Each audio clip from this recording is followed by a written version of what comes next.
आज constitution of Pakistan 1973 की golden jubilee मनाई जा रही है।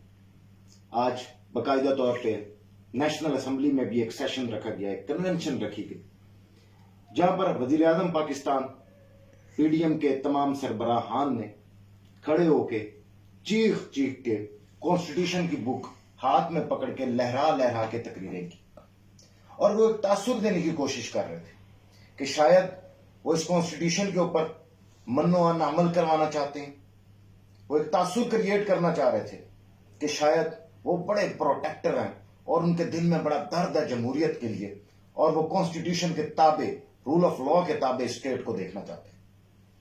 सर, मैं आपकी तवज्जो इस कॉन्स्टिट्यूशन के अंदर लिखे हुए चंद आर्टिकल्स की तरफ दिलवाना चाह रहा हूं, जिसकी पिछले एक साल से हम संगीन वायलेशंस देख रहे हैं। हम देख रहे हैं कि कॉन्स्टिट्यूशन ऑफ पाकिस्तान के अंदर फंडामेंटल राइट्स प्रोवाइडेड है, लेकिन आपके सिटीजन्स के पास बेसिक नेसेसिटीज, अपनी जिंदगी की बुनियादी जरूरियात से वो महरूम है। कॉन्स्टिट्यूशन ऑफ पाकिस्तान में प्रोवाइडेड है इनवॉलेबिलिटी ऑफ डिग्निटी ऑफ मैन, लेकिन आपके यहां, मैं आपको इसकी तशरीह बताऊं कि इसका मतलब क्या है। इसका मतलब यह है कि किसी भी शख्स को डिटेन करने के बाद नंगा करके उसके ऊपर तशद्दुद नहीं किया जा सकता। लेकिन सारे पाकिस्तान ने देखा कि पिछले एक साल के अंदर इस मुल्क के अंदर क्या सिचुएशन क्रिएट हुई है। इसी कॉन्स्टिट्यूशन ऑफ पाकिस्तान के अंदर लिखा हुआ है, इसी के अंदर आर्टिकल है फ्रीडम ऑफ असेंबली, कि लोग असेंबल हो सकते हैं, फ्रीडम ऑफ एसोसिएशन, कि पॉलिटिकल पार्टीज जो हैं वो बनाई जा सकती हैं। लेकिन हमने 25 मई को देखा कि एक पॉलिटिकल पार्टी ने पीसफुली जो असेंबल हुए, उसके ऊपर बदतरीन उनको रियासती तशद्दुद का निशाना बनाया गया। इसी कॉन्स्टिट्यूशन के अंदर आर्टिकल 10A प्रोवाइडेड है, जिसमें right to fair trial provide किया गया।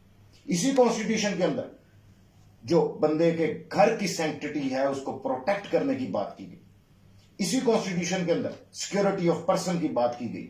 इसी कॉन्स्टिट्यूशन में बताया गया है कि किसी भी शख्स की लिबर्टी जो है सब्जेक्ट टू लॉ ही कर्टेल की जा सकती है, उसके अलावा नहीं की जा सकती। लेकिन हम देखते हैं कि लोगों को उठा लिया जाता है, लोग गायब हो जाते हैं। इसी कॉन्स्टिट्यूशन में आर्टिकल 224 में लिखा हुआ है कि 90 डेज के अंदर इलेक्शन कंडक्ट करवाना है। इसी कॉन्स्टिट्यूशन में लिखा हुआ है कि सुप्रीम कोर्ट के फैसले और हाई कोर्ट के फैसले बाइंडिंग है। इसी कॉन्स्टिट्यूशन की आप संगीन वायलेशंस भी कर रहे हैं, और इसी कॉन्स्टिट्यूशन की बुक को हाथ में पकड़ के लहरा के ये तासुर भी क्रिएट कर रहे हैं कि आपके दिल में कॉन्स्टिट्यूशन का बड़ा दर्द है। कौम के साथ झूठ मत बोलिए, फ्रॉड मत कीजिए। आप लोग सिर्फ, आपके लिए ये कॉन्स्टिट्यूशन ऐसे ही है कि जैसे मीठा मीठा हम, कड़वा कड़वा थू, कि जब आपके मफादात की बात आती है तब आपको कॉन्स्टिट्यूशन याद आ जाता है। इसी कॉन्स्टिट्यूशन के आर्टिकल 68 के अंदर वाज़ेह तौर पे लिखा हुआ है कि किसी भी जज का कॉन्डक्ट, आज काजी फायजीसा साहब नेशनल असेंबली में मौजूद थे, आज इनको आर्टिकल 68 पढ़ाना चाहिए था, बताना चाहिए था कि इस किताब को कभी खोल के भी पढ़िए कि इसके अंदर लिखा हुआ क्या है कि किसी भी जज का कॉन्डक्ट डिस्कस नहीं हो सकता।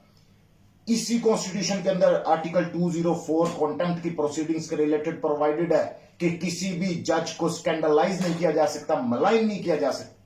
लेकिन ये सारे काम हमने मौलाना फजलुर रहमान का बेटा, हमने बिलावल भुट्टो जरदारी, हमने वजीर आजम पाकिस्तान, हमने आसिफ अली जरदारी, इन्होंने खड़े होकर जजेस को मलाइन किया, कोर्ट्स को स्कैंडलाइज करने की कोशिश की, और आज बड़े धड़ल्ले से ये खड़े होकर गोल्डन जुबली के हमें भाषण दे रहे हैं और ये बता रहे हैं कि हम लोग जो है वो फुट सोल्जर्स हैं कॉन्स्टिट्यूशन के, और हम लोगों ने कॉन्स्टिट्यूशन की प्रोटेक्शन की बात की है।